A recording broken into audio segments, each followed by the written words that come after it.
nyembur.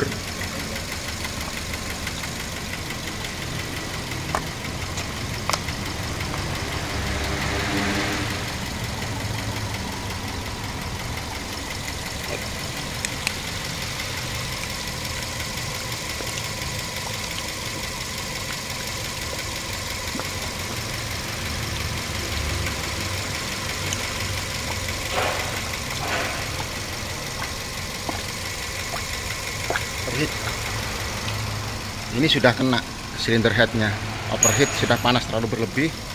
Tuh lihat, ini kondisi mesin nyala sudah seperti ini.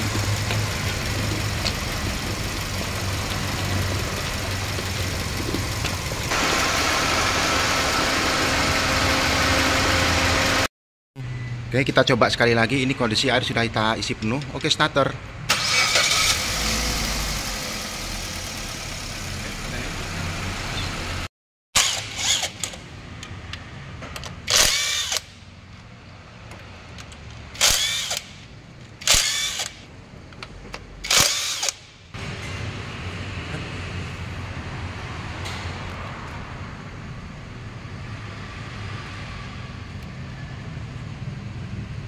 Sehat, mesinnya masih bersih banget. Jadi Sido turun mesin deh ya, turun separuh, fix dalam proses pengerjaan.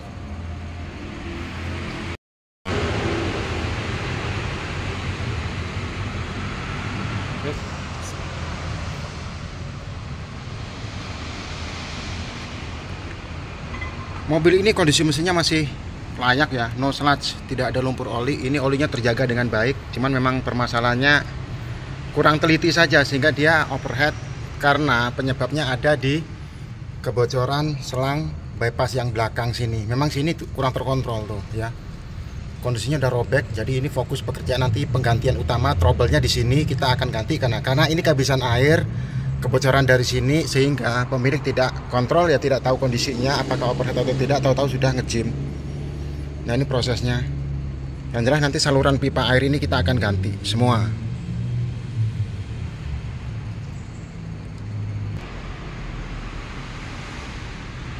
Ini adalah camshaft in dan X.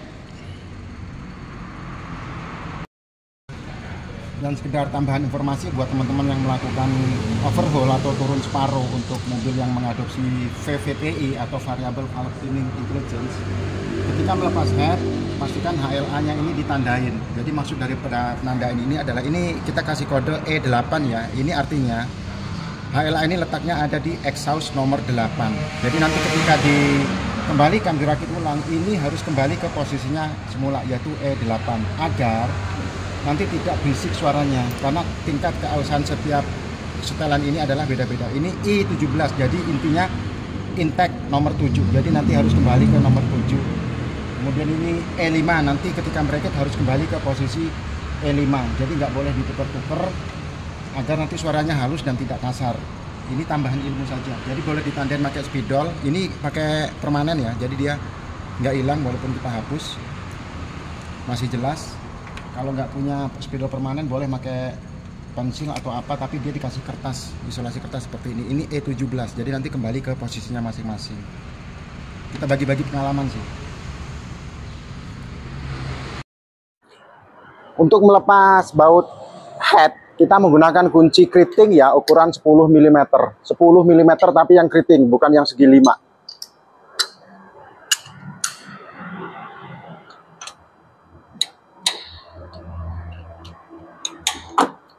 Kita kendorkan seperti ini dulu, kemudian nanti bisa diteruskan dengan menggunakan kunci impact untuk mempercepat.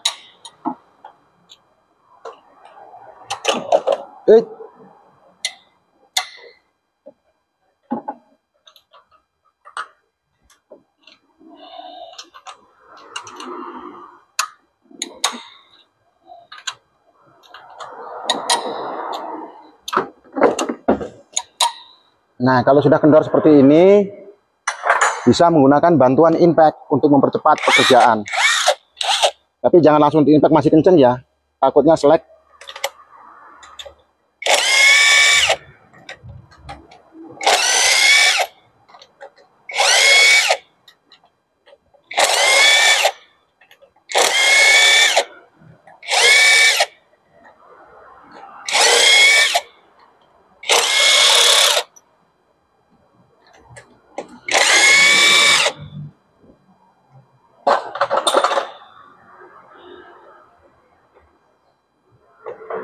Berarti masih ada yang tersembunyi. Di mana dia? Kita cari. Ya. Nah, untuk baut yang tersembunyi itu letaknya ada di bawah metal ini. Jadi metal ini harus dilepas. Tuh, kita amankan ya. Kemudian baut yang tersembunyi itu ada di bawah metal tadi. Nah, di sini. Nah, loh. Oke, kita kencangkan sedikit karena ini bautnya dia spesial ya, khusus. Jadi kita harus kencangkan sedikit dulu biar dia bergerak. Oke. Dah. Selesai. Kita kendorkan dengan bantuan impact. Nah, kita akan coba untuk mengangkat. Nih. Tuh, kondisinya seperti ini. Jadi untuk video nggak kita edit yang bagian ini ya. Kita taruh di bawah, kemudian kita akan cek kondisi yang ngulet di sebelah mana yang membuat overhead. Kita bisa lihat dari packingnya. Ada di nomor 3, ini nyebrang nih.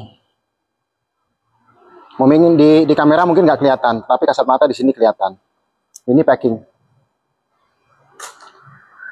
Selanjutnya, head ini akan dibawa ke tukang bubut, akan dilakukan scrub, nanti kelihatan lengkungnya di mana setelah di-scrub. Kamera kita cut dulu, kemudian kita akan lanjutkan prosesnya setelah proses bubutan ya, sambil kita nanti akan menayangkan juga proses melepas pipa bypass. Jadi sumbernya ini nih, yang saya bilang tadi ini pecah tuh. Nah, jadi air tuh keluarnya lewat sini. Nah, ini tidak terdeteksi, jadi pemilik mobil nggak tahu dia keluarnya lewat sini, airnya berkurang, dipaksa jalan, akhirnya overhead. Ya, kita cut dulu ya.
Oke, juga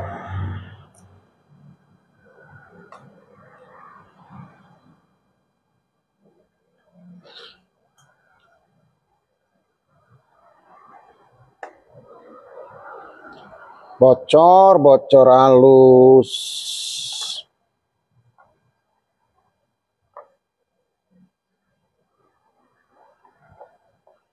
Oke.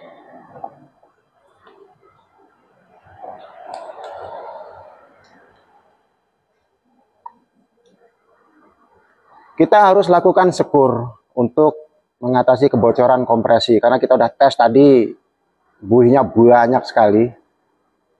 Kalau nggak disekur nanti pincang.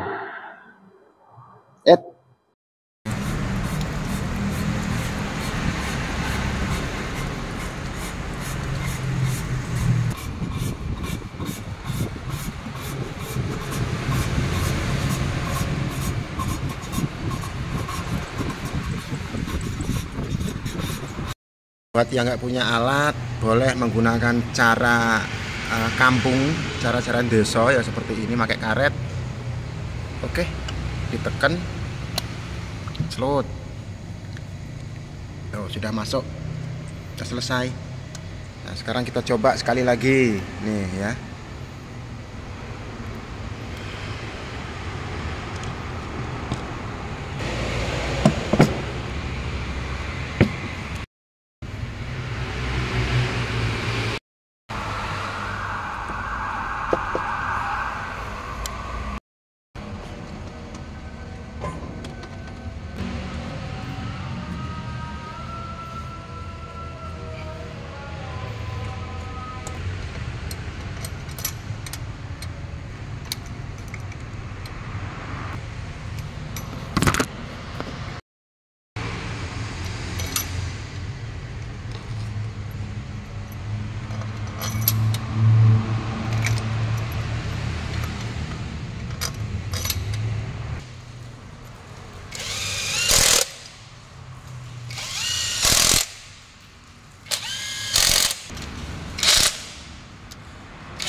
7 kg. 7,5 masih berani.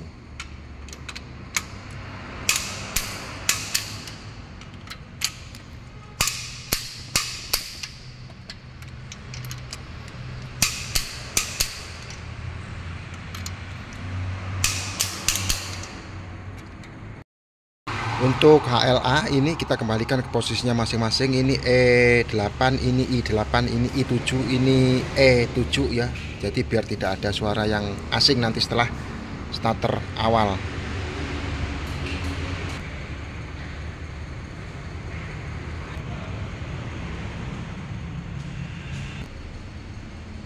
I4 1 2 3 4 ada di sini. Lihat tanda panahnya menghadap ke depan. E4. Jadi harus benar-benar bersih ya, dipastikan bersih. Tanda panah lihat menghadap ke depan. Jadi E dan I itu beda, nggak boleh saling tuker. Tingkat keausannya beda-beda.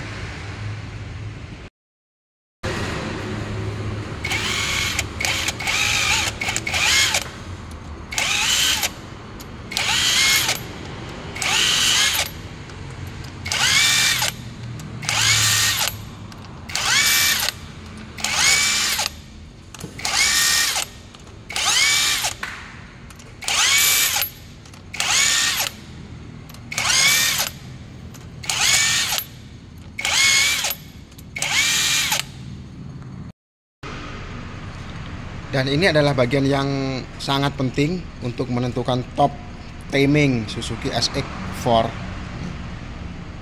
Ini markernya kalau dirantai dia berwarna hitam di sini, lihat ini rantainya berwarna hitam sendiri ya.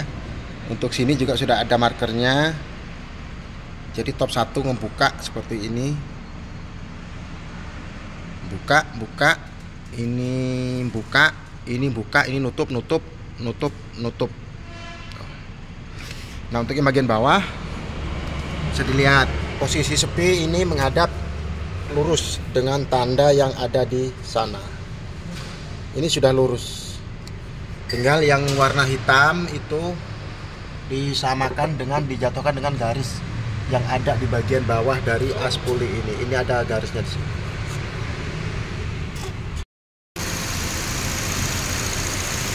Udah selesai, A? Udah. Selesai? Ini siap test drive.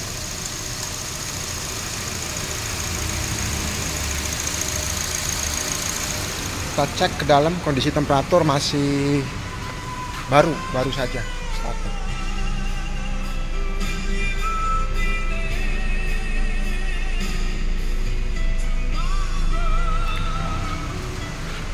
Kita lihat berasap-asap di sana. Ya itu karena sisa oli nempel di knalpot ya, di katalis. Kemudian karena suhu panas dia ikut terbakar di sini.